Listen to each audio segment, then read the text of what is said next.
Hey guys, hope everybody's been well, and today's video is going to be an experiment to see if UV filters do anything to degrade your optical performance of your camera. Now, until recently, I never really bought into UV filters. Honestly, I don't even know why they're labeled as UV filters because nobody really uses them to protect against ultraviolet light. Most people, like myself, now use them to protect the front element against scratches, bumping up against things, and so on. Now, historically, I've always just relied on using a lens hood. All of my lenses have lens hoods. This one's made out of plastic, but they have aluminum and metal lens hoods. And as you can see, it gives you some distance between that front element and whatever. It could be a brick wall, which I have bounced this off a brick wall, especially when it's slapped around your shoulder if you're carrying it on the side or your back.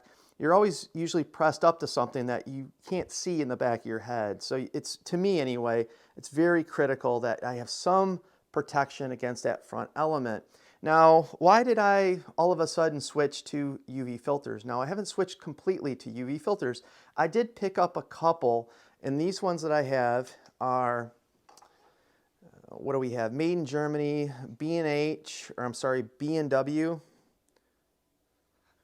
It's called the F Pro line. Now, these aren't the most expensive. They're not the cheapest. It's made with optical or lens glass. They're pretty heavy. Let me unscrew this one off of here. And this is I think it's a 72 millimeter, because this is the Fujifilm X-T2 with the 10 to 24 wide angle lens. This is the version 1 lens. But what I want to do before I go ahead and buy UV filters for all of my other lenses to see how much, if any, performance am I losing off of my optical quality. Now, I did do some small unscientific testing. This is the 18 to 55. Went out one day, shot with it, I left it on, and I was satisfied with the images. But I really want to see, is there a difference before I go ahead and spend, I don't know how much more money, and buy 6 or 7 or 8 more, how many ever I need, on more UV filters.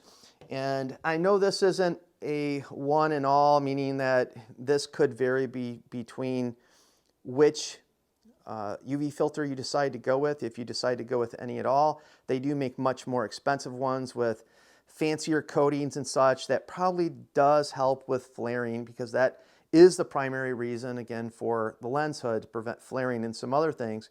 But this just adds so much extra size to the camera itself, especially if you're using a prime lens, like a 23 millimeter lens.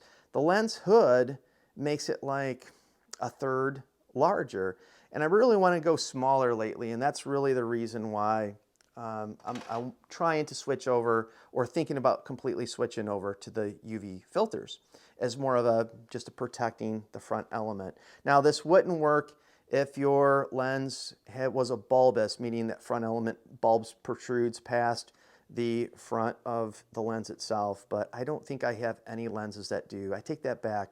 I might have a Samyang, it may protrude. I'd have to look at it. But for the ones that I can purchase, I think I will, if I don't lose a lot of image quality. So that's what we're here doing today. I'm going to just do a quick shot against this fireplace here. The focus point is going to be right here, and I'm going to shoot one with the filter on, take the filter off. I'm going to aim right here, shoot it with the filter on, take it off, shoot another shot, go into my tablet. I have an iPad 12-inch, and zoom in one of my photo apps to see if I can see any to see if I can see any degradation of that image quality. And here's my settings. Let's go in here. I'm shooting at f5.6 because I want to get the most sharpest aperture, and for this lens it's right around 5.6 for me anyway. And I just went for the overall exposure. I'm a little underexposed right now, so I guess I am going to bump it up just a little bit. So I'm going to shoot f5, and I'm at 1/4 of a second, if you guys can see my settings. 1/4 of a second, 200 on the ISO, and that's it. So pretty simple, guys. I'm just going to go ahead and I do have a 2-second timer. I'm going to get my focus is right in between those two. And this is back button focus, and I have it manual. So once I take the one picture here, oh, I guess it did shut off on my timer here.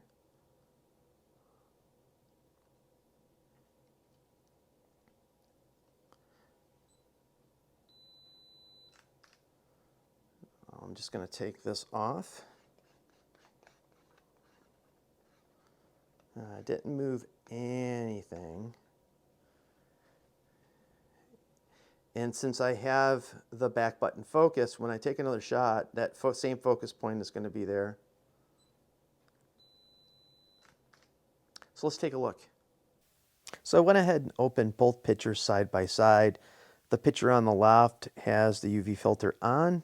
The picture on the right has it removed. And I'm just going to go ahead and zoom in all the way until I can. Now this isn't like a Lightroom zoom in where it's, 5,000%, but this is more, it's good enough for me. It's more than I would care to zoom in on any of my pictures. So what works for me may not work for you. And I'm going to just do some comparisons side by side.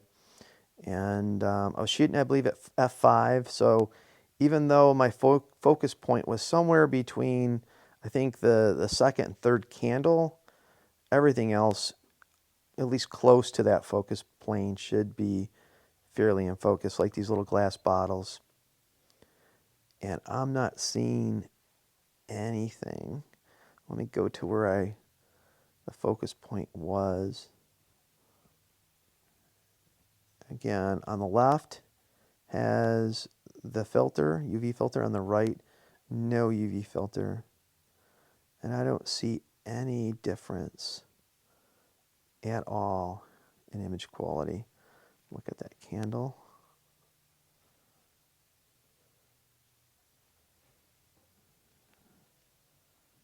No differences. I'm going to look at maybe one of these rocks from below to get some grain here. Sometimes these rocks, it's like a fake stone, but it has a lot of little detail that helps me look to see how sharp a lens is. And this is the 10-24. This isn't the sharpest lens out there, but it's no slouch either.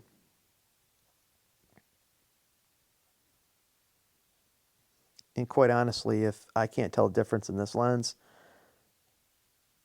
I'm not worried about it.